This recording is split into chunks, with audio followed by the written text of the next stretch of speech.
어느 뼈저리게 추운 겨울밤이었습니다. 압록강을 향해 칠흑 같은 어둠을 뚫고 은밀하게 질주하는 낡은 검은색 열차 한 대가 있었습니다. 이 열차에는 불빛 하나 새어 나오지 않았고 엔진 소리마저 숨죽인 듯 낮고 무거웠습니다. 북한의 삼엄한 국경 경비를 뚫고 목숨을 건 탈출을 감행하는 사람들의 이야기. 우리는 지난 수십 년간 이런 이야기를 질리도록 들어왔습니다. 굶주림에 지친 농민들, 강을 건너다 국경 경비대의 총탄에 쓰러진 평범한 사람들의 비극적인 사연들 말입니다. 하지만 대부분의 사람들이 모르는 사실이 있습니다. 2026년 초, 전 세계 정보기관들을 발칵 뒤집어 놓은 극비 문건에 등장한 이 열차의 승객들은 평범한 탈북자들이 아니었습니다. 그들은 두꺼운 외투 속에 최고급 명품 시계를 숨기고 있었고 그들의 가방 안에는 수십만 달러의 빳빳한 외화와 함께 평양 심장부의 기밀 문서들이 가득 들어 있었습니다. 네, 그들은 바로 북한 체제를 지탱해온 최고 위층, 노동당의 핵심 간부들이었습니다. 평양의 가장 깊숙하고 안전한 곳에서 수령의 은혜를 입으며 호의호식하던 자들이 스스로 쌓아올린 철옹성을 버리고 야반도주를 택한 것입니다. 지금 여러분이 살아가고 있는 2026년 현재, 언론에서는 끊임없이 북한의 새로운 탄도미사일 시험 발사와 화려한 심야 열병식, 그리고 군사적 위협에 대한 기사들을 쏟아내고 있습니다. 겉으로 보기에 평양은 그 어느 때보다 강력하고 독재자의 권력은 절대적인 것처럼 보입니다. 무자비한 통제와 감시는 주민들의 일거수일투족을 받아매고 있고 감히 체제에 반기를 드는 것은 상상조차 할 수 없는 일처럼 느껴집니다. 그러나 진짜 이야기는 여기서부터 시작됩니다. 화려한 선전물의 이면, 평양의 두꺼운 콘크리트 장벽 너머에서는 지금 세계 역사상 유례를 찾아볼 수 없는 붕괴의 징후들이 동시다발적으로 터져나오고 있습니다. 최근 몇 년간 북한 내부에서는 피비린내 나는 숙청의 칼바람이 멈추지 않았습니다. 후계의 구도를 둘러싼 은밀한 권력 투쟁은 권력의 심장부를 갈갈이 찢어놓았습니다. 어제까지 충성을 맹세하며 권력을 휘두르던 고위 장성들이 하루아침에 반역죄로 처형장으로 끌려갔고 그들의 가족들은 흔적도 없이 정치범 수용소로 사라졌습니다. 밤이 되면 평양의 고급 아파트촌에는 무거운 정적이 흐릅니다. 늦은 새벽, 복도를 울리는 국가보위성 요원들의 무거운 군화 발소리에 숨을 죽이며 다음 차례가 자신이 될지도 모른다는 공포에 떠는 특권층의 기류가 팽배해졌습니다. 동시에 경제는 이미 돌이킬 수 없는 사망 선고를 받았습니다. 과거 세계적인 전염병 사태를 핑계로 스스로 국경을 굳게 걸어 잠갔던 북한은 이후 통제력을 잃고 폭주하기 시작했습니다. 국가가 배급을 책임진다는 사회주의의 기본 약속은 산산조각 난 지 오래이며 이제는 평양의 특권층조차 암시장에서 쌀을 구하기 위해 금부치를 내다 파는 지경에 이르렀습니다. 지방의 참상은 필설로 다하기 어렵습니다. 1990년대 수백만 명의 목숨을 앗아갔던 고난의 행군. 그 끔찍했던 악몽보다 더 깊고 어두운 절망의 그림자가 2026년에 북한 전역을 뒤덮고 있습니다. 과연 무엇이 잘못된 것일까요?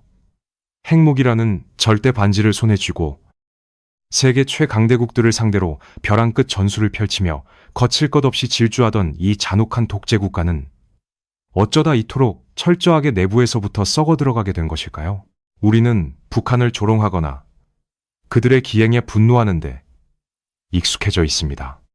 때로는 그들을 완전히 통제불능의 미치기동 집단으로 치부해버리기도 합니다.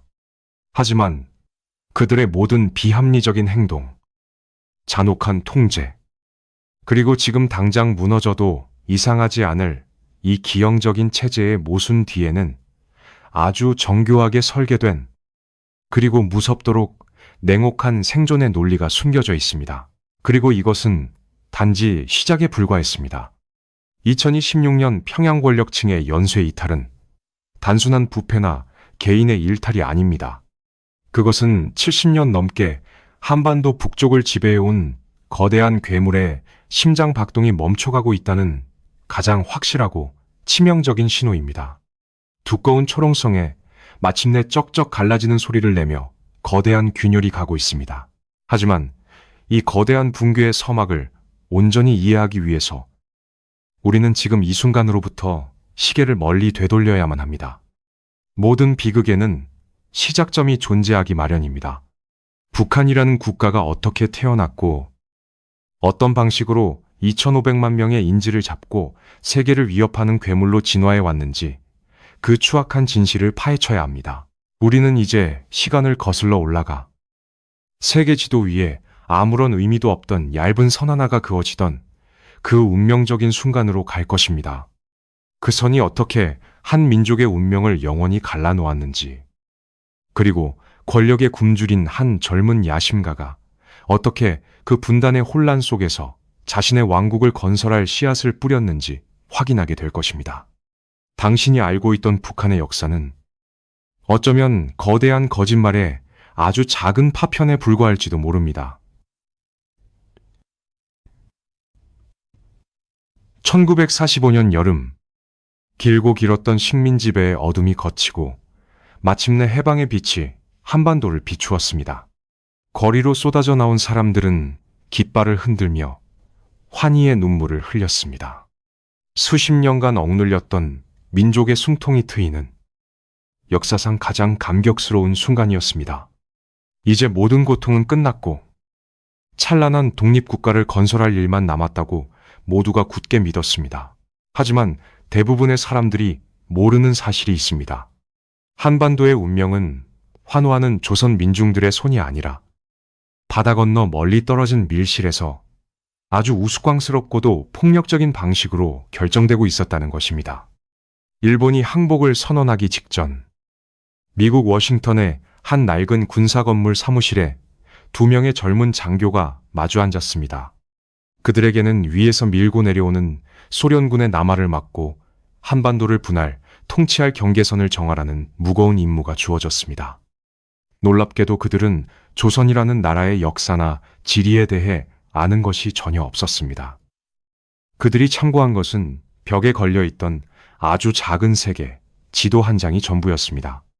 그들은 그저 지도 위를 가로지르는 38도선이라는 얇고 희미한 선을 손가락으로 짚으며 이곳을 경계로 삼자고 너무나도 가볍게 합의해버렸습니다.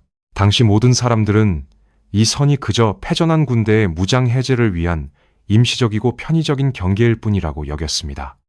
길어야 몇 주, 혹은 몇 달이면 바람처럼 사라질 점선에 불과하다고 생각했습니다. 그러나 진짜 이야기는 여기서부터 시작됩니다. 펜에 잉크를 묻혀 무심코 그어버린 그 얇은 선 하나는 이윽고 두꺼운 콘크리트 장벽과 지뢰밭으로 굳어지며 수천만 명의 사람들을 영원히 가두는 거대한 철창이 되어버리고 맙니다. 38도선 이북을 점령한 소련군은 자신들의 입맛에 맞는 공산주의 위성국가를 세우기 위해 분주하게 움직였습니다. 그들에게는 모스크바의 명령에 절대적으로 복종하면서도 조선 민중들을 단숨에 휘어잡을 수 있는 매력적인 앞잡이가 필요했습니다. 당시 북쪽에는 명망 높은 민족주의 지도자들이 이미 굳건히 자리 잡고 있었고 사람들은 그들을 따랐습니다. 하지만 소련의 선택은 사람들의 예상을 완전히 빗나간 전혀 뜻밖의 인물이었습니다. 어느 날 평양의 대규모 군중 집회에 한 젊은 청년이 등장합니다. 가슴에 훈장을 달고 낯선 외국 군복을 입은 33살의 젊은이. 그의 이름은 김일성이었습니다. 훗날 북한의 공식 역사서는 그를 험준한 산맥을 호령하며 맨손으로 적군을 때려잡은 전설적인 영웅이자 민족의 붉은 태양으로 묘사하게 됩니다. 하지만 진실은 무척이나 초라했습니다. 그는 소련군 소속의 하급 장교로 복무하던 인물에 불과했습니다. 그는 조국의 언어보다 러시아어에 더 익숙했고 평양에 입성할 때조차 외국의 군함을 타고 들어왔습니다. 대중들은 이 낯선 젊은이의 등장에 어리둥절했습니다. 소련의 막강한 군사력과 정치적 자금을 등에 업은 이 젊은 장교는 놀라울 정도로 교활하고 무자비하게 권력의 계단을 짓밟고 올라가기 시작했습니다. 그는 자신보다 훨씬 더 존경받고 영향력 있던 민족주의자들과 공산주의 라이벌들을 어둠 속에서 하나둘씩 제거해 나갔습니다. 때로는 끔찍한 암살로, 때로는 치밀하게 날조된 재판으로 경쟁자들의 숨통을 끊었습니다. 반대파의 피가 마르기도 전에 그 빈자리에는 자신과 숲속에서 함께 무장투쟁을 했던 동료들을 채워 넣으며 국가 조직을 거대한 사조직으로 변질시켰습니다. 불과 몇 년 만에 38도선 이북은 김일성이라는 한 사람의 명령 아래 움직이는 거대한 병영국가로 변모했습니다. 지주들의 땅을 빼앗아 농민들에게 골고루 나누어 준다는 달콤한 선전선동 뒤에는 결국 모든 재산과 권력을 국가가 독점하고 인민들의 머릿속 사상까지 통제하려는 무서운 전체주의의 덫이 숨겨져 있었습니다. 그리고 이것은 단지 시작에 불과했습니다. 권력의 달콤한 맛과 피비린내를 동시에 알아버린 젊은 독재자의 야망은 결코 북쪽의 절반짜리 영토에 만족할 수 없었습니다. 그는 지도 위에 그어진 그 얇은 선을 물리적인 힘으로 지워버리고 한반도 전체를 자신의 발 아래 무릎 꿇리고 싶다는 무서운 갈망에 사로잡혔습니다. 1950년의 봄, 한반도에는 폭풍전야의 음산한 정적이 흐르고 있었습니다. 김일성은 모스크바로 비밀리에 날아가 독재자 스탈린과 마주 앉았습니다. 그는 남쪽을 공격하면 불과 사흘 만에 모든 것이 끝날 것이라고, 남쪽의 인민들이 일제히 들고 일어나 자신을 해방자로 맞이할 것이라고 설득하고 또 설득했습니다. 수십 번의 끈질긴 요구와 맹세 끝에 마침내 스탈린은 고개를 끄덕였고 막대한 양의 전차와 살상 무기를 북쪽으로 쏟아부어 주었습니다. 절대적인 권력을 향한 맹목적인 집착, 그리고 타인의 피와 눈물을 밟고서라도 가장 높은 왕좌에 오르겠다는 한 남자의 오만함은 결국 돌이킬 수 없는 재앙의 방아쇠를 당기고 말았습니다. 1950년 6월 25일 새벽, 하늘이 채 밝지도 않은 일요일 아침이었습니다. 평화롭게 잠들어 있던 남쪽 땅을 향해 북쪽의 수천 문의 야포가 굉음을 내며 일제히 불을 뿜기 시작했습니다. 수백만 명의 생명을 앗아가고 아름다운 강산을 새카만 잿더미로 만들며 오늘날 2026년까지도 끝나지 않은 그 끔찍한 피의 비극은 그렇게 닥쳐왔습니다. 1950년 6월 25일 새벽, 빗방울이 흩날리는 어두운 하늘 아래로 육중한 강철 궤도 소리가 땅을 뒤흔들었습니다.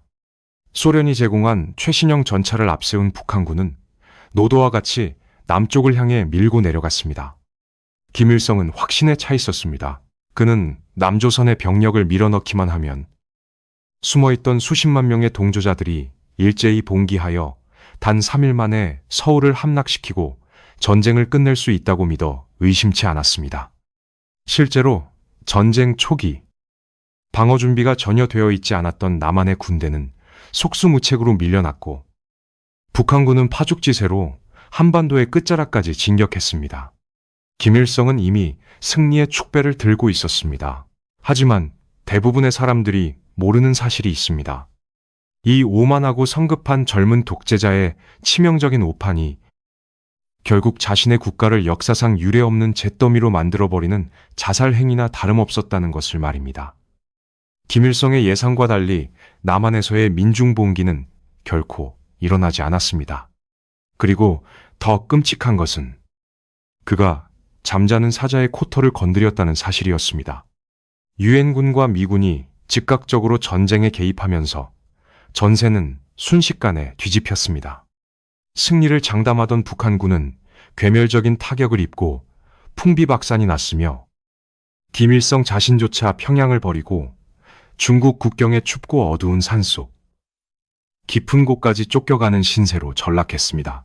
미군의 압도적인 공군력은 북한의 하늘을 완전히 장악했습니다. 밤낮을 가리지 않고 쏟아지는 엄청난 양의 폭탄은 북한의 모든 도시와 산업시설, 심지어 작은 농촌 마을까지 철저하게 파괴했습니다.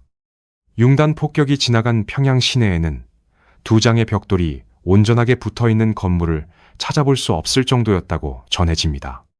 수백만 명의 무고한 사람들이 목숨을 잃었고, 살아남은 자들은 지하 방공호의 깊은 어둠 속에서 짐승처럼 웅크린 채 굶주림과 공포에 떨어야만 했습니다. 자신이 일으킨 무모한 전쟁으로 인해 국가는 완전히 멸망의 문턱까지 내몰렸습니다. 정상적인 지도자라면 당연히 이 끔찍한 참상에 대해 뼈저리게 책임을 지고 역사 앞에서 무릎을 꿇어야만 했을 것입니다. 그러나 진짜 이야기는 여기서부터 시작됩니다. 잿더미가 된 평양의 지하 벙커 안에서 김일성은 패배를 인정하는 대신 아주 악랄하고도 천재적인 생존의 마술을 부리기 시작했습니다. 국가가 붕괴하기 직전에 이 극한의 혼란은 역설적으로 그가 내부의 정치적 경쟁자들을 완벽하게 제거할 수 있는 최고의 무대가 되어주었습니다. 전쟁의 참패에 대한 분노가 자신을 향할 것을 직감한 그는 희생양을 찾았습니다. 가장 먼저 표적이 된 것은 그와 권력을 다투던 남한 출신의 공산주의자들, 즉 남로당 계열의 핵심 인물들이었습니다. 김일성은 그들이 미제국주의의 간첩으로 매수되어 국가의 기밀을 팔아넘겼고, 남한에서의 봉기를 일부러 조직하지 않아 전쟁을 망쳤다는 터무니없는 누명을 씌웠습니다. 잔혹한 고문이 이어졌고, 어제까지 같은 편에서 싸우던 동지들은 하루아침에 반역자가 되어 처형장의 이슬로 사라졌습니다. 전쟁의 포화 속에서 인민들이 매일 죽어나가는 동안 김일성은 오직 자신의 절대 권력을 공고히 하기 위해 정적들의 피로 평양의 바닥을 적시고 있었던 것입니다. 전쟁이 초래한 끔찍한 파괴와 공포심은 김일성에게 또 다른 강력한 무기를 쥐어주었습니다. 그는 하늘에서 쏟아지는 폭탄에 대한 인민들의 원초적인 공포를 미국에 대한 맹목적이고 광적인 증오로 교묘하게 방향을 틀었습니다. 외부의 거대한 적이 우리를 말살하려 한다는 극단적인 피해의식은 오직 위대한 수령만이 우리를 지켜줄 수 있다는 비정상적인 결속력으로 이어졌습니다. 모든 실패는 미국의 탓이었고, 모든 생존은 수령의 은혜로 둔갑했습니다. 폐허가 된 땅 위에서 김일성은 마침내 다른 공산주의 국가들조차 경악하게 만든 기괴한 통치 이념을 탄생시킵니다. 바로 주체사상입니다. 겉으로는 외부의 간섭 없이 우리 민족 스스로의 힘으로 살아간다는 그럴싸한 명분을 내세웠지만, 그 본질은 수령의 명령이 곧 법이자 진리이며 수령을 아버지로 모시고 목숨을 바쳐 충성해야 한다는 사이비 종교의 교리와 완벽하게 일치했습니다. 주체사상이라는 이름 아래 북한 주민들의 눈과 귀는 철저히 가려졌고, 그들의 생각조차 국가의 소유가 되었습니다. 그리고 이것은 단지 시작에 불과했습니다. 전쟁의 참화를 딛고 일어선 북한은 더 이상 평범한 사회주의 국가가 아니었습니다. 한 사람의 신을 숭배하는 거대한 병영이자 세상과 완전히 단절된 어둠의 왕국으로 변모하고 있었습니다. 1953년 7월 27일, 마침내 정전협정이 체결되면서 한반도를 붉게 물들였던 포성은 빼떴습니다. 사람들은 끔찍했던 악몽이 끝났다고 안도하며 부서진 집을 다시 지을 희망을 품었습니다. 겉보기에는 총성이 멈추고 평화가 찾아온 것 같았습니다. 하지만 평양이라는 철옹성 내부의 깊은 곳에서는 외부의 전쟁보다 훨씬 더 잔혹하고 핏빛 어린 진짜 생존 게임이 마켓을 올리고 있었습니다. 조만간 이 권력의 재단 위에 바쳐질 희생양은 정적들뿐만이 아니었습니다. 그 무자비한 칼날은 결국 수령에 가장 가까운 핏줄들을 향해 서서히 다가가고 있었기 때문입니다. 인류 역사상 수많은 독재 국가가 명멸해 갔습니다. 억압받는 자들의 해방을 부르짖으며 탄생한 공산주의 혁명은 언제나 평등한 노동자의 낙원을 약속하며 시작되었습니다. 과거 소비에트 연방부터 동유럽의 여러 국가들에 이르기까지 지도자의 자리는 당내의 치열한 정치적 투쟁이나 집단 지도 체제를 통해 다음 세대로 넘어가는 것이 일반적인 규칙이었습니다. 하지만 대부분의 사람들이 모르는 사실이 있습니다. 북한이라는 이 기형적인 국가는 공산주의의 탈을 쓴 채 세계 역사상 그 어떤 절대 왕정보다도 더 지독한 중세 봉건 왕조로 변질되었다는 것입니다. 마르크스나 레닌이 무덤에서 깨어나 이 광경을 본다면 경악을 금치 못할 일입니다. 권력이 아버지에게서 아들로, 그리고 또다시 그 아들의 아들로 세습되는 3대 세습. 이것은 사회주의의 기본 이념을 완전히 짓밟는 행위이자 국가의 모든 인민을 한 가문에 영원한 노예로 전락시키는 거대한 사기극이었습니다. 김일성이 늙어가면서 평양 권력의 암투는 새로운 국면을 맞이했습니다. 권력을 물려받기 위한 치열하고 은밀한 물밑 작업이 시작된 것입니다. 그 중심에는 김일성의 장남, 김정일이 있었습니다. 그는 아버지처럼 험준한 산악지대를 누비며 싸운 군사적 업적이나 혁명투쟁의 경험이 전무했습니다.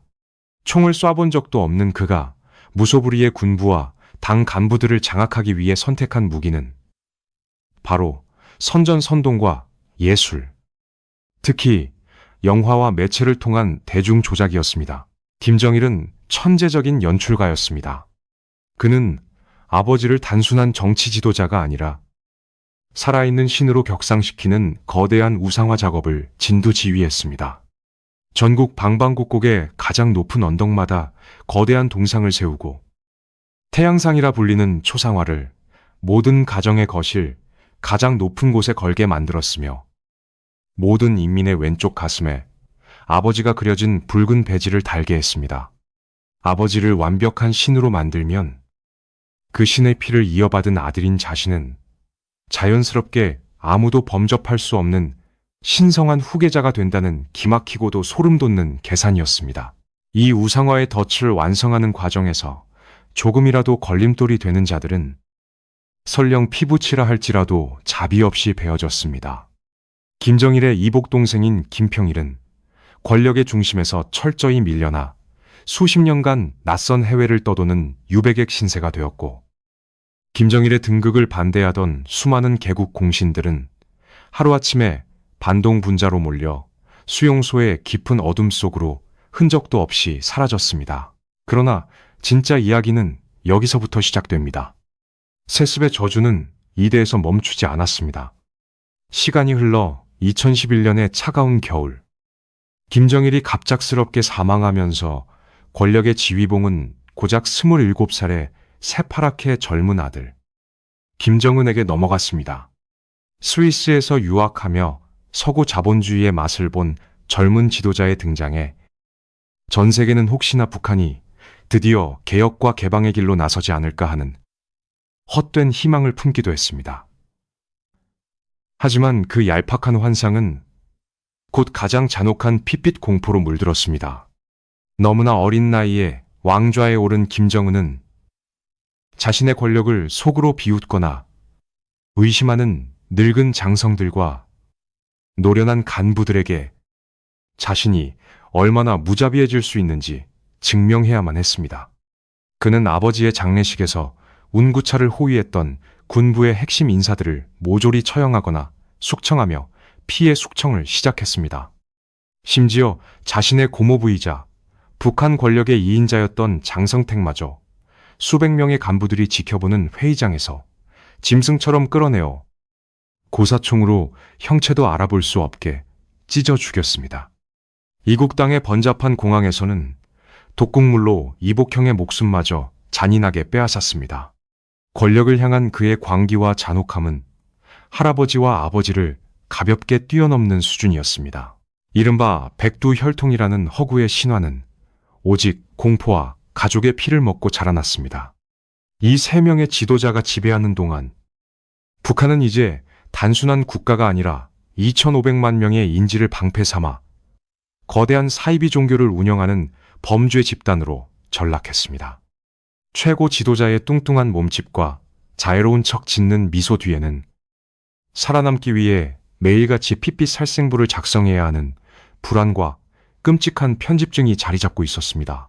그리고 이것은 단지 시작에 불과했습니다. 왕좌를 지키기 위해서는 언제나 끊임없는 희생양이 필요했습니다.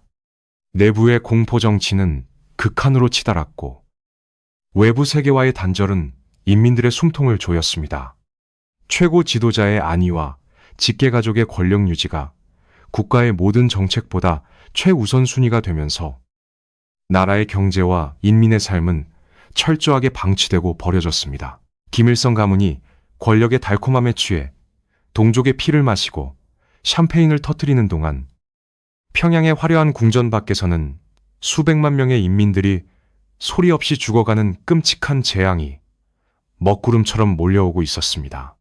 독재자의 무자비한 총구로도 화려한 텔레비전 선전물로도 결코 막을 수 없는 짙고 어두운 죽음의 그림자가 북한 전역을 집어삼킬 준비를 마쳤습니다. 그것은 곧 국가 전체의 숨통을 끊어놓고 지옥의 문을 활짝 열어젖힐 역사상 가장 비극적이고 처참한 대기근의 서막이었습니다. 1980년대 후반, 세계는 거대한 변혁의 물결에 휩싸여 있었습니다. 베를린 장벽이 무너지고 냉전의 상징이었던 소비에트 연방이 붕괴하면서 동유럽의 공산주의 독재 정권들은 도미노처럼 쓰러졌습니다. 텔레비전 화면 너머로 자유를 만끽하며 환호하는 사람들의 모습이 전 세계로 퍼져나갔고 인류는 드디어 길고 어두웠던 이념 갈등의 시대가 끝났다고 축배를 들었습니다. 세계가 승리의 기쁨에 취해 있던 그 찬란한 순간, 한반도 북쪽의 사람들은 서서히 빠져나올 수 없는 깊고 캄캄한 어둠 속으로 가라앉고 있었습니다. 북한 체제는 애초에 스스로 자생할 수 있는 경제 구조를 갖추지 못했습니다. 겉으로는 주체 사상을 내세우며 자력갱생을 부르짖었지만 실상은 소련과 중국이 헐값에 제공하는 막대한 식량과 석유, 원조 물자에 철저히 기생하며 연명해온 거대한 모래성이었습니다. 1990년대 초 모스크바에서 날아온 원조 중단 통보는 이 모래성을 순식간에 무너뜨리는 치명적인 해일이 되었습니다. 공장이 멈추고 트랙터는 연료가 없어 들판에 버려졌으며 국가가 배급하던 식량 창고의 바닥이 드러나기 시작했습니다. 하지만 대부분의 사람들이 모르는 사실이 있습니다. 이 비극적인 식량난은 단순한 자연재해나 흉작 때문에 벌어진 일이 아니라는 것입니다. 굳게 믿었던 국가 배급망이 붕괴되자 평양의 권력자들은 자신들의 밥그릇과 군대를 유지하기 위해 지방의 평범한 인민들을 철저히 버리는 잔혹한 결정을 내렸습니다. 이른바 고난의 행군이라 불리는 지옥의 문이 열린 것입니다. 기차역과 흙먼지 날리는 길거리에는 뼈만 남은 아이들이 굶주림에 지쳐 쓰러져 갔고 사람들은 살아남기 위해 산으로 올라가 나무 껍질을 벗겨 먹고 독초까지 뜯어 먹어야만 했습니다. 겨울의 매서운 추위 속에서 시체들이 산처럼 쌓여갔지만 묻어줄 힘조차 남아있는 사람이 없었습니다. 수백만 명의 귀중한 생명이 이 참혹한 기아 속에서 누구의 위로도 받지 못한 채 소리 없이 쓰러져 갔습니다. 정상적인 국가의 지도자라면 이토록 끔찍한 비극 앞에서 국제사회에 무릎을 꿇고 구호의 손길을 요청했을 것입니다. 자신의 실패를 인정하고 단 한 명의 인민이라도 더 살리기 위해 국가의 모든 자원을 식량 확보에 쏟아부었을 것입니다. 그것이 국가가 존재하는 최소한의 이유이기 때문입니다. 그러나 진짜 이야기는 여기서부터 시작됩니다. 수백만 명의 인민이 굶어 죽어가는 그 처참한 아비규환 속에서 김정일 정권은 인류 역사상 가장 기괴하고도 잔혹한 도박을 벌이기 시작합니다. 그들은 금고에 남은 마지막 달러 한 푼까지 탈탈 털어 쌀을 사는 대신 지하 깊은 곳의 비밀, 군사기지로 쏟아부었습니다. 무너져가는 체제의 생존을 단번에 담보할 수 있는 유일한 절대 반지. 바로 핵무기를 개발하기 위해서였습니다. 지도부의 논리는 무섭도록 차갑고 냉혹했습니다. 인민의 절반이 굶어 죽더라도 체제를 완벽하게 지켜줄 수 있는 강력한 무기 하나만 손에 쥐면 미국을 비롯한 전 세계를 협박하여 영원히 권력을 유지할 수 있다고 굳게 믿은 것입니다. 평양의 화려한 특각에서 최고 지도자가 수입산 최고급 콘약을 마시며 미사일 엔진 시험의 성공을 자축하던 바로 그 순간에도 차가운 두만강 국경 지역에서는 굶주린 어머니가 자식을 살리기 위해 강을 건너다 국경 경비대의 무자비한 총탄에 맞아 피를 흘리며 죽어가고 있었습니다. 국가가 인민의 생명과 안전을 보호하는 것이 아니라 인민의 피와 살을 갈아 넣어 국가라는 이름의 괴물을 살찌우는 끔찍한 흡혈귀의 생태계가 완벽하게 구축된 것입니다. 그리고 이것은 단지 시작에 불과했습니다. 고난의 행군이라는 혹독한 대가를 치르며 북한은 마침내 국제사회의 모든 제재와 비난을 뚫고 핵무기라는 악마의 무기를 손에 넣는데 한 걸음씩 다가가고 있었습니다. 수백만 명의 목숨을 끔찍한 권력의 재단에 바친 대가로 김씨 일가는 감히 누구도 건드릴 수 없는 강력한 군사적 방패를 획득해 나갔습니다. 전 세계는 경악하고 분노했습니다. 곧이어 유엔과 강대국들은 역사상 가장 강력하고 촘촘한 경제 제재를 쏟아내며 북한의 숨통을 사방에서 조였습니다. 모든 합법적인 무역길이 막히고 국제 금융망이 차단되면서 이제 북한이라는 국가는 지구상에서 완전히 말라 죽어 없어지는 것이 너무나도 당연하고 자연스러운 수순처럼 보였습니다. 누구도 북한이 이 삼엄한 포위망을 뚫고 살아남을 것이라 예상하지 못했습니다. 제재는 나날이 겹겹이 쌓여갔고 경제는 숫자로 표현할 수 없을 만큼 곤두박질 쳤습니다. 우리는 북한이 백기를 들고 항복하거나 아니면 굶주린 민중들의 분노에 휩싸여 스스로 자멸할 날만을 기다리고 있었습니다. 그것이 상식적인 세계의 룰이었기 때문입니다. 하지만 이 폐쇄된 왕국은 모두의 예상을 비웃듯 놀라운 생명력으로 2026년 오늘날까지 끈질기게 살아남았습니다. 아니, 단순히 굶주림을 견디며 살아남은 것을 넘어 전 세계를 무대로 거대한 사이버 범죄 제국을 건설하며 어둠 속에서 상상조차 할 수 없는 막대한 부를 긁어모으고 있습니다.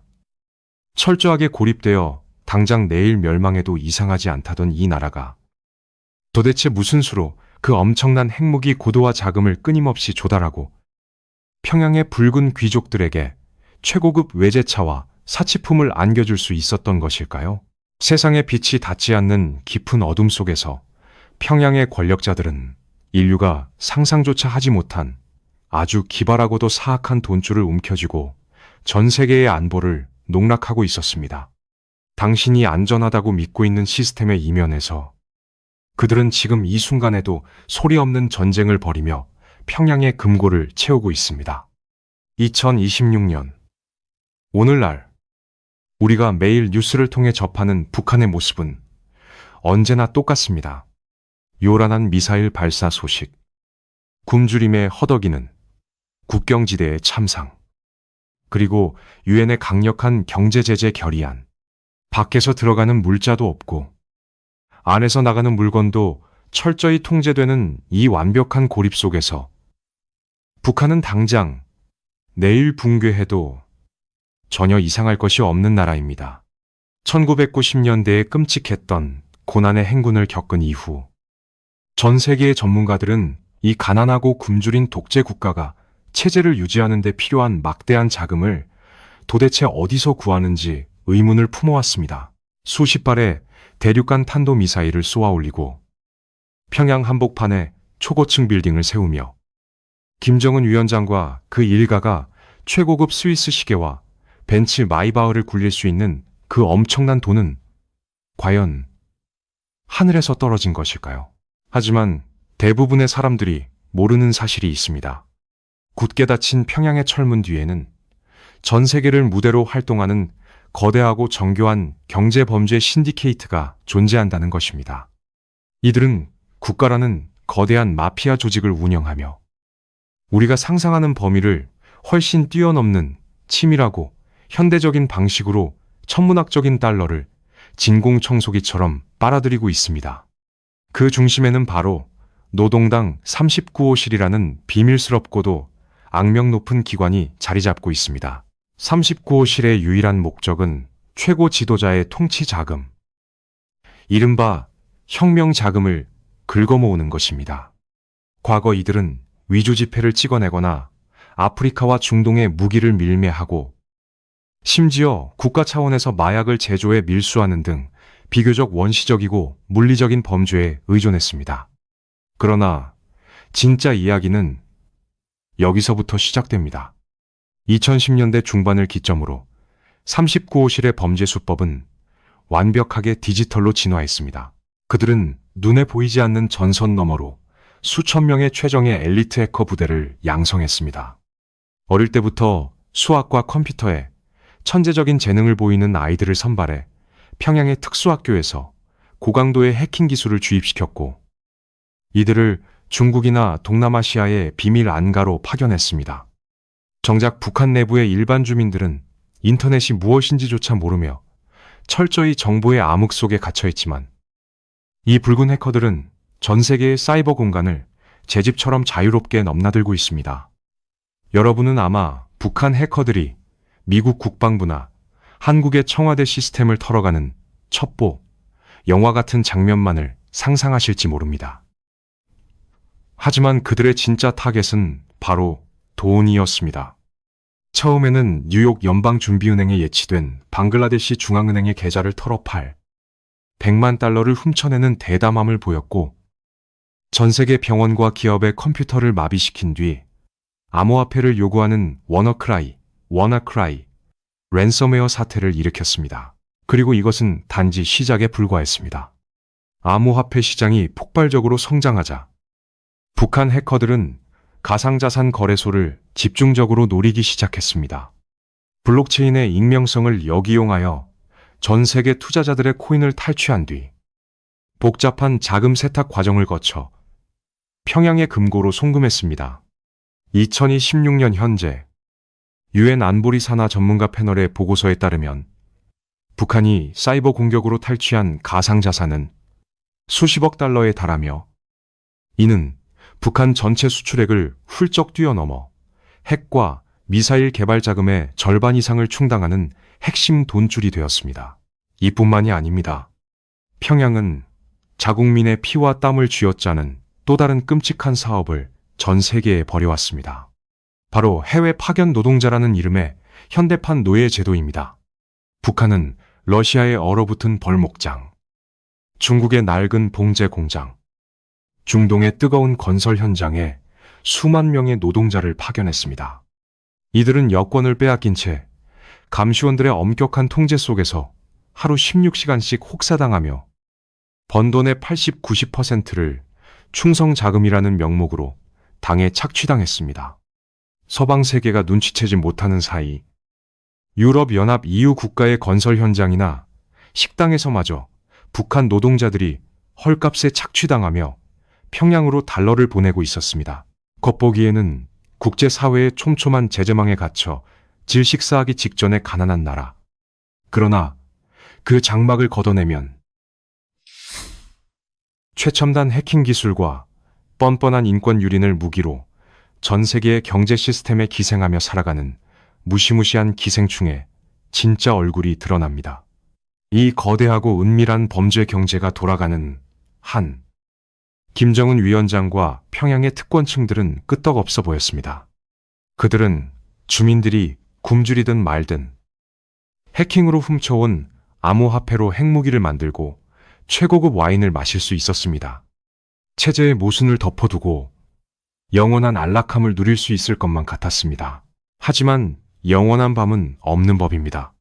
아무리 완벽해 보이는 범죄 경제라 할지라도 그 탐욕은 결국 체제 내부의 뼈대를 갉아먹는 독약이 될 수밖에 없었습니다. 독재자가 밖에서 돈을 훔쳐오는 일에만 혈안이 되어 있는 동안 내부의 사람들은 서서히 끔찍한 진실에 눈을 뜨기 시작했습니다. 아무리 국경을 닫고 눈과 귀를 틀어막아도 장마당을 통해 몰래 스며드는 외부 세계의 빛과 바람은 막을 수 없었습니다. 농담을 주고받고 서방 세계의 지도자들과 나란히 걸으며 평화를 논하는 세련된 현대 정치인의 모습이었습니다. 아주 짧은 순간이었지만 전 세계는 물론이고 억압받던 북한 주민들조차 이 스위스 유학파 출신의 젊은 지도자가 역사를 바꿀 것이라고 진심으로 믿었습니다. 길고 길었던 적대감이 마침내 끝나고 굳게 닫혔던 평양의 철문이 열리며 번영의 시대가 도래할 것이라는 벅찬 희망이 한반도를 감쌌습니다. 하지만 대부분의 사람들이 모르는 사실이 있습니다. 전 세계가 열광했던 그 화려한 정상회담과 평화의 미소는 사실 치밀하게 계산된 21세기 최대의 정치적 사기극이자 인질극의 연장선에 불과했다는 것을 말입니다. 김정은의 머릿속에는 처음부터 체제를 지탱하는 절대 반지인 핵무기를 포기할 생각이 단 1g도 없었습니다. 그는 그저 목까지 차오른 강력한 경제 제재의 숨통을 트고 자신을 정상적인 국가의 지도자로 인정받기 위해 강대국들을 상대로 거대한 연극을 무대에 올렸을 뿐입니다. 결국 2019년 하노이에서의 협상이 서로의 엇갈린 욕망 속에 차갑게 결렬되면서 젊은 독재자가 쓴 평화의 가면은 산산조각이 나고 말았습니다. 그러나 진짜 이야기는 여기서부터 시작됩니다. 외부 세계와의 도박이 철저한 실패로 돌아가고 체제의 민낯이 드러나자 김정은은 곧바로 자신이 다스리는 인민들을 향해 피해 복수와 상상 초월의 억압을 시작했습니다. 마침 전 세계를 강타한 미증유의 전염병 사태는 그에게 완벽한 구실을 제공해 주었습니다. 그는 방역이라는 그럴싸한 명분을 내세워 국경을 콘크리트 장벽으로 완전히 밀봉해 버렸습니다. 생명줄과도 같았던 중국과의 무역과 밀수가 전면 차단되었고 경제는 순식간에 심정지 상태에 빠졌습니다. 시장에는 물건이 사라졌고 사람들은 다시 1990년대의 악몽처럼 굶주림에 쓰러지기 시작했습니다. 하지만 김정은이 진정으로 두려워했던 것은 눈에 보이지 않는 호흡기 바이러스가 아니었습니다. 그가 밤잠을 설치며 공포에 떨었던 진짜 바이러스는 바로 국경을 넘어 장마당을 통해 은밀하게 밀려들어오고 있던 외부 세계의 정보와 진실이었습니다. 스마트폰과 낡은 이동식 저장 장치에 담겨 은밀하게 유통되던 남조선의 텔레비전 드라마, 대중음악, 그리고 자유로운 세계의 풍요로운 모습들. 그것은 수십 년간 겹겹이 쌓아올린 김씨 일가의 거대한 거짓 신화를 단숨에 붕괴시킬 수 있는 가장 치명적인 독약이었습니다. 이를 깨달은 독재자는 2020년 말 반동사상 문화배격법이라는 인류 역사상 유례를 찾기 힘든 기괴하고 무시무시한 법안을 전격적으로 제정합니다. 이 법의 내용은 경악 그 자체였습니다. 남조선 영상을 보거나 보관한 자는 최대 징역 15년의 노동교화형에 처하고 이를 유포한 자는 가차없이 사형에 처한다는 조항이 붉은 글씨로 새겨졌습니다. 심지어 남조선식 억양이나 단어를 사용하는 자들, 예를 들어 오빠라는 단어를 쓰는 청년들조차 반동분자로 몰아 처벌했습니다. 국가가 인민의 사상과 문화를 통제하는 것을 넘어 이제는 개인이 집안에서 무엇을 보고 듣는지, 심지어 입 밖으로 어떤 말투를 뱉어내는지까지 감시하는 극단적인 조지 오웰의 1984를 현실 세계에 완벽하게 구현해낸 것입니다. 그리고 이것은 단지 시작에 불과했습니다. 통제의 고삐는 갈수록 미친 듯이 조여졌습니다. 평양의 젊은이들은 길거리에서 옷차림과 머리 모양이 자본주의 날라리풍이라는 이유로 단속원들에게 끌려가 구타를 당했고 불시의 휴대전화 검열은 일상이 되었습니다. 이웃이 이웃을 고발하고 자식이 부모의 사상을 의심해야 하는 끔찍한 상호 감시망이 북한 전역에 거미줄처럼 촘촘하게 쳐졌습니다. 이것은 단순히 아버지와 할아버지가 물려준 공포정치를 답습하는 수준이 아니었습니다. 인민들의 뇌 구조 자체를 김정은이라는 유일신을 모시는 거대한 기계 부품으로 개조하려는 광기 어린 집착이었습니다. 외부와의 모든 연결고리가 끊어진 채 철저한 암흑 속으로 처박힌 북한 주민들은 이제 숨조차 제대로 쉴 수 없는 거대한 감옥에 갇히게 되었습니다. 희망은 잔인하게 짓밟혔고 평양의 하늘 위로는 오직 독재자의 불안을 달래기 위한 거대한 탄도미사일들만이 허망하게 날아오를 뿐이었습니다. 이제 북한이라는 이 기형적인 거대한 압력솥의 뚜껑은 그 어느 때보다 단단하고 무겁게 닫혔습니다. 숨막히는 통제와 감시 속에서 겉으로 보기에 평양의 거리는 모든 것이 질서정연하고 평온하게 굴러가는 것처럼 보입니다. 혁명구호는 여전히 붉게 타오르고 충성을 맹세하는 노랫소리는 멈추지 않습니다. 하지만 우리는 아주 기본적이고 피할 수 없는 물리학의 법칙 하나를 기억해야만 합니다. 압력솥의 뚜껑을 억지로 꽉 막아둘수록, 그리고 그 내부의 열기와 억압이 임계점을 향해 뜨거워질수록 마침내 폭발할 때의 파괴력은 감히 상상을 초월할 만큼 끔찍하고 파멸적이라는 사실을 말입니다. 이제 시계는 2026년의 차가운 겨울을 가리키고 있습니다. 영원할 것만 같았던 이 철옹성의 가장 깊은 곳, 폭풍의 눈 한가운데서 누구도 예상치 못했던 치명적인 균열이 시작되고 있었습니다. 2026년의 차가운 겨울바람이 평양의 텅 빈 거리를 날카롭게 휩쓸고 있습니다. 겉보기에는 모든 것이 여전합니다. 광장에서는 붉은 깃발이 펄럭이고, 국영방송에서는 핵무력을 완성한 강성대국의 위대한 승리를 찬양하는 노랫소리가 울려 퍼집니다. 하지만 지금 이 순간, 평양의 최고급 아파트 단지인 창전거리의 깊은 밤, 굳게 닫힌 두꺼운 커튼 뒤에서 고위 간부들은 10년 전만 해도 감히 입에 올릴 상상조차 할 수 없었던 불경스러운 이야기들을 숨죽여 속삭이고 있습니다. 최근 몇 년간 북한의 정치 지형을 완전히 뒤흔든 가장 기괴하고 충격적인 사건은 바로 10대 소녀의 등장이었습니다. 김정은의 딸, 김주애. 그녀는 화려한 명품 외투를 입고 군사 퍼레이드의 주석단 한가운데 서서 아버지 뻘 되는 백발이 성성한 노장성들의 거수경례를 받았습니다. 관영 매체들은 그녀를 조선의 샛별이자 존귀하신 자제분으로 추앙하며 신격화 작업을 시작했습니다. 이것은 세계가 그토록 경악했던 3대 세습을 넘어 4대 세습을 향한 노골적이고 광기 어린 신호탄이었습니다. 하지만 대부분의 사람들이 모르는 사실이 있습니다. 이 어린 소녀의 맹랑한 등장이 평생을 맹목적으로 충성해온 평양 핵심 엘리트 계층의 마음에 돌이킬 수 없는 환멸과 짙은 의심의 씨앗을 뿌렸다는 것을 말입니다.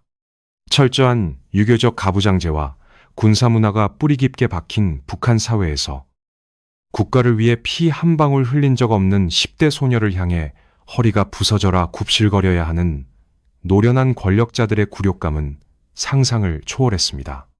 그들은 겉으로 열렬히 박수를 치면서도 속으로는 이 비정상적인 왕조가 마침내 참담한 한계에 다다랐음을 뼈저리게 직감하고 있었습니다. 과연 우리가 저 어린아이까지 신으로 모시며 이 지옥 같은 피의 숙청을 견뎌내야만 하는가? 이 불경스럽고도 위험한 질문이 권력의 심장부를 치명적인 바이러스처럼 파고들기 시작한 것입니다. 그러나 진짜 이야기는 여기서부터 시작됩니다. 엘리트들의 충성심이 보이지 않는 곳에서 썩어 문드러지는 동안 체제를 떠받치는 가장 밑바닥, 즉 평범한 인민들의 삶이 교차하는 장마당에서는 전에 없던 심상치 않은 폭풍의 기류가 포착되고 있습니다. 2026년 현재 국경 폐쇄와 경제 제재가 낳은 살인적인 물가 폭등, 그리고 극심한 식량난에 분노한 민중들은 더 이상 숨죽여 울지만은 않습니다. 최근 함경북도와 양강도의 어두운 국경 도시에서는 야밤을 틈타 김씨 일가를 저주하는 붉은색 낙서가 관공서 벽에 쓰이는 사건이 연달아 발생했습니다. 과거 같으면 동네 주민 전체가 쥐도 새도 모르게 정치범 수용소로 끌려가 짐승처럼 죽음을 맞이할 중범죄지만 놀랍게도 범인은 잡히지 않았습니다. 아니, 정확히 말하자면 잡지 못한 것입니다. 왜일까요? 체제의 호위무사로서 인민의 숨통을 조여야 할 국가 보위성과 안전성의 하급 요원들조차 배급을 받지 못해 굶주림에 허덕이고 있기 때문입니다. 그들은 살기 위해 뇌물을 받고 체제 비판적인 발언이나 남조선 영상물 유포를 조용히 눈감아주기 시작했습니다. 완벽해 보였던 거대한 공포의 감시망에 돌이킬 수 없는 구멍이 숭숭 뚫리고 있는 것입니다. 지방의 장마당에서는 가혹한 단속에 맞서 상인들이 단속원의 멱살을 잡고 집단 난투극을 벌이는 초유의 사태가 발생했고, 이 소문은 북한 내부의 은밀한 정보망을 타고 들불처럼 번져나갔습니다. 수십 년간 인민들의 뇌리를 지배해온 최고 존엄에 대한 맹목적인 공포심이 이제는 굶어 죽을 바에야 싸우다 죽겠다는 처절한 생존의 분노로 대체되는 역사상 가장 위험한 화학 반응이 일어나고 있는 것입니다. 그리고 이것은 단지 시작에 불과했습니다. 밑바닥 민심의 통제력이 무너지고 최고위층의 이탈이 가속화되면서 우리가 처음 이야기했던 그 검은색 열차와 같은 야반 도주가 2026년 평양 권력층 사이에서 도미노처럼 번지기 시작했습니다. 다음 숙청의 살생부에 자신의 이름이 오르기 전에, 혹은 체제가 완전히 무너져 분노한 군중들에게 찢겨 죽기 전에, 그들은 해외에 숨겨둔 막대한 비자금을 챙겨 필사적으로 탈출구를 찾고 있습니다. 독재자가 아무리 강력한 대륙간 탄도미사일을 수백 기 만들어 놓았다고 한들 무슨 소용이 있겠습니까? 그 미사일 버튼을 누를 장군들과 국가를 운영할 엘리트 관료들이 이미 배가 침몰하고 있음을 깨닫고 구명조끼를 훔쳐 도망갈 궁리만 하고 있다면, 그 엄청난 핵무기는 그저 한낱 값비싼 고철 덩어리에 불과합니다. 이제 북한이라는 낡고 거대한 제국은 완벽한 붕괴의 초일기에 들어갔습니다. 바닥에서는 굶주린 인민들의 통제할 수 없는 분노가 마그마처럼 끓어오르고 있고, 지붕에서는 기둥을 파먹은 권력자들의 이탈, 러시가 무서운 속도로 이어지고 있습니다. 이 거대한 국가는 현재 수만 톤의 폭약이 설치된 화약고 위에 위태롭게 서 있습니다. 과연 평양의 수뇌부가 쥐고 있는 썩은 통제력의 끈은 언제 끊어질까요? 모든 폭약은 완벽하게 제자리에 설치되었고, 도화선은 이미 타들어가고 있습니다. 2026년의 이 춥고 어두운 겨울, 무너져 내리는 철옹성은 이제 아주 작고 우연한 불씨 하나만을 애타게 기다리고 있습니다. 그 불씨가 떨어지는 순간, 북한이라는 국가는 우리가 상상조차 할 수 없는 거대한 폭발음과 함께 역사 속으로 산산조각 날 것입니다.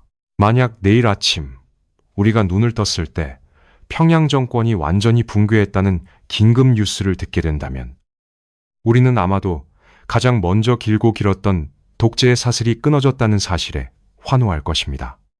억압받던 인민들이 마침내 자유를 되찾고 한반도를 뒤덮었던 전쟁의 공포가 영원히 사라질 것이라는 안도감에 전 세계가 축배를 들지도 모릅니다. 만약 내일 당장 평양 정권이 무너진다면 그것은 결코 악몽의 끝이 아닙니다. 나머지 전 세계 사람들에게 있어 진짜 끔찍한 악몽은 바로 그 순간부터 막을 올리게 될 것이기 때문입니다. 하지만 대부분의 사람들이 모르는 사실이 있습니다. 북한 체제의 급작스러운 붕괴는 단순히 한 독재 국가의 소멸을 의미하는 것이 아니라 주변국 모두를 걷잡을 수 없는 혼란의 소용돌이로 끌고 들어가는 거대한 지정학적 블랙홀의 탄생을 뜻합니다. 평양의 지휘계통이 마비되고 통제력이 상실되는 그 첫 번째 순간, 가장 먼저 벌어질 일은 인류 역사상 전례를 찾아보기 힘든 압도적인 규모의 난민 사태입니다. 수십 년간 굶주림과 세뇌 속에서 갇혀 살았던 2,500만 명의 주민들 중 최소 수백만 명이 생존을 위해 국경을 향해 필사적으로 돌진할 것입니다. 차가운 압록강과 두만강을 넘어 중국 동북 삼성으로 수백만 명의 굶주린 난민들이 홍수처럼 밀려드는 장면을 상상해 보십시오. 중국 정부는 무장 군인을 동원해 국경을 틀어막으려 하겠지만, 살기 위해 발버둥 치는 거대한 인파를 총탄만으로 막아내는 것은 불가능합니다. 남쪽의 상황은 더욱 참혹할 것입니다. 수십만 명의 난민들이 지뢰가 촘촘하게 깔린 비무장지대를 맨몸으로 넘어오다 끔찍한 죽음을 맞이할 것이고, 천신만고 끝에 남한 땅을 밟은 이들 역시 완전히 다른 세상에 적응하지 못하고 극심한 혼란을 겪게 될 것입니다.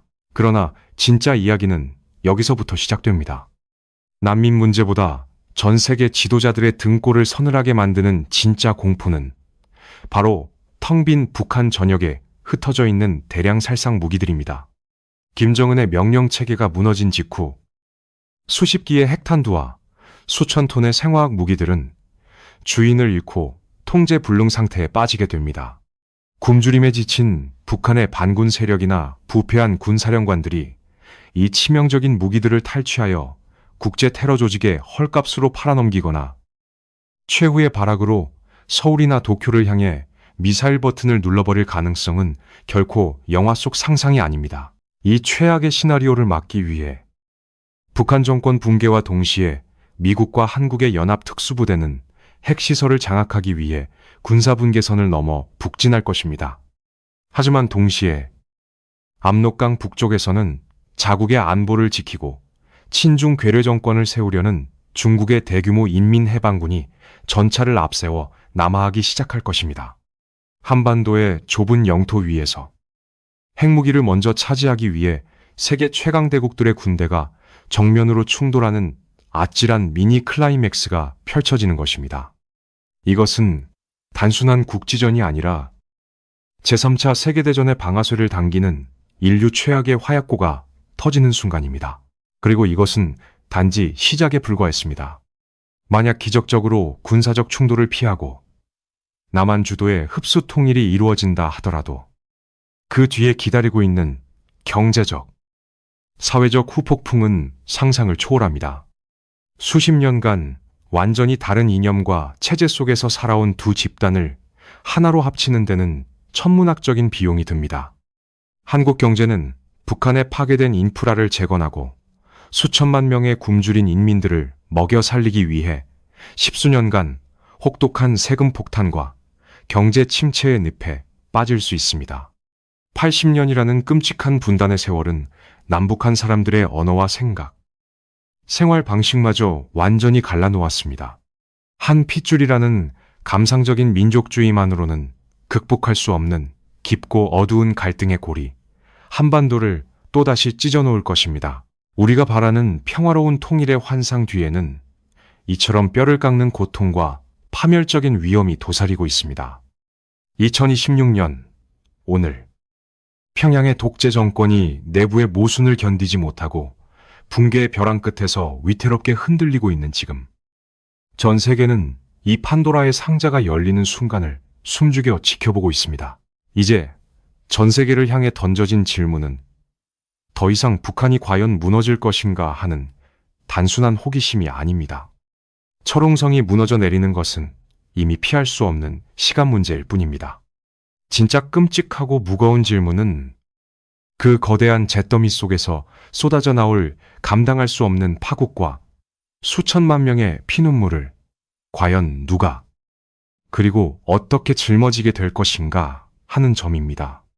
우리는 밤하늘을 올려다보며 언제 날아올지 모르는 대륙간 탄도미사일의 궤적을 불안한 눈빛으로 쫓는데 너무나도 익숙해져 있습니다.